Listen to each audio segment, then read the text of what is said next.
This International Holocaust Remembrance Day marks 80 years since the Auschwitz concentration camp was liberated.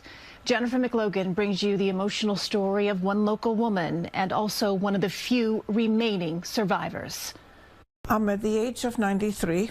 I feel privileged to be here and tell the story. Rosalie Simon of Floral Park was 12 years old when her family in Hungary was rounded up by the Nazis. They started to holler, "Get out, get out, get out, you dirty Jews." Transported to a Jewish ghetto in 1944, then a journey on a train to the unknown. We were taken to the cattle cars, and they counted 80 people to one car.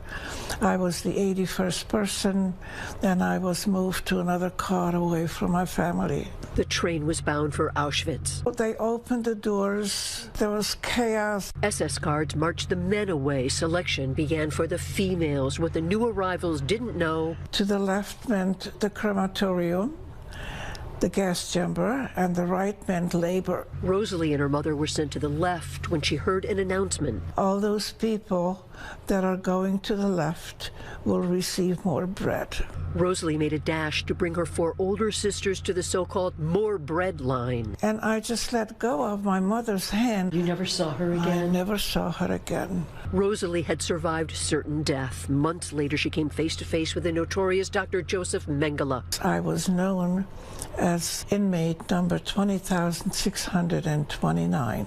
Mengele was selecting 900 of the fittest to be sent to a German munitions factory. We got undressed naked, and we had to pass Dr. Mengele. Her sisters were chosen. Rosalie, too weak and young, was removed and locked in a waiting room. I was jumping up and down.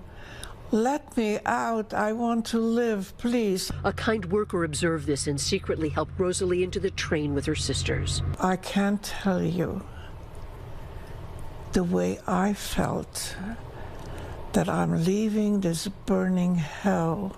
The tracks to the factory stopped at a camp near Dachau. The Nazis were losing the war. The piles of dead bodies, it's like up to the ceiling. We just waited there in the cattle cars, and then they opened the doors, and we saw the American army coming towards us, and the American liberated us. Rosalie believes what saved her was a combination of sheer luck, the kindness of strangers, wit, and genetics. So there are so few survivors like Rosalie left. Dana Arschin at Nassau's Holocaust Memorial and Tolerance Center is working to confront and to keep this history alive. Her grandfather, who died recently, was also a survivor. Now is the time to hear their stories. I'm speaking for my mother and my little brother and for all the innocent Jewish people that were annihilated. I'm their voice. On Long Island, Jennifer McLogan, CBS News, New York.